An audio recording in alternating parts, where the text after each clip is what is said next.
Footage has emerged reportedly showing a Russian fighter jet intercepting a US drone. Let's look at what actually happened.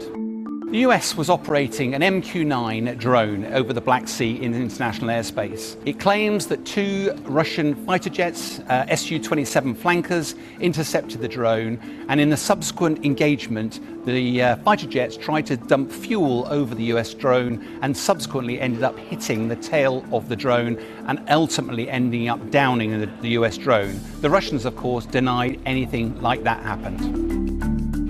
The US MQ-9, it's called a Reaper conventionally when it's in its attack mode, but it's a very expensive £32 million drone which the US government has developed in order to do long endurance missions. It generally flies at about 200 miles an hour, but can have a maximum speed of 300 miles an hour. But importantly, it has a 14-hour range, and therefore when it's on long-range surveillance, it's much better to use that than use a manned aircraft. I used to fly jets and my bladder doesn't last for 14 hours. From a Russian perspective, they were flying Su-27 flankers. These are state-of-the-art multi-role aircraft that can operate with a whole range of armaments, including guns, rockets, missiles, and of course bombs.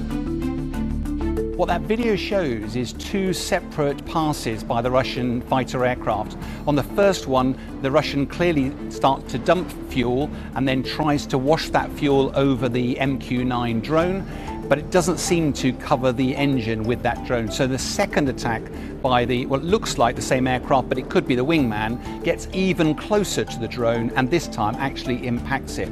If we look at stills from that video footage, on the first one we can see when the air-to-air refueling, which you have a capability to take on fuel onto a fast jet, but you can also dump fuel. The Russians were clearly dumping fuel, which is not required apart from the fact they were clearly trying to either set fire to the drone or to immerse the drone's engine in high-octane fuel to bring it down. The second still we'll look at here is that just before impact, now what's evidently happened is the Russian pilot is trying to get as close as possible to the drone to get that fuel over the engine. The problem here is that the drone operates at 200 miles an hour, where it's very, very maneuverable.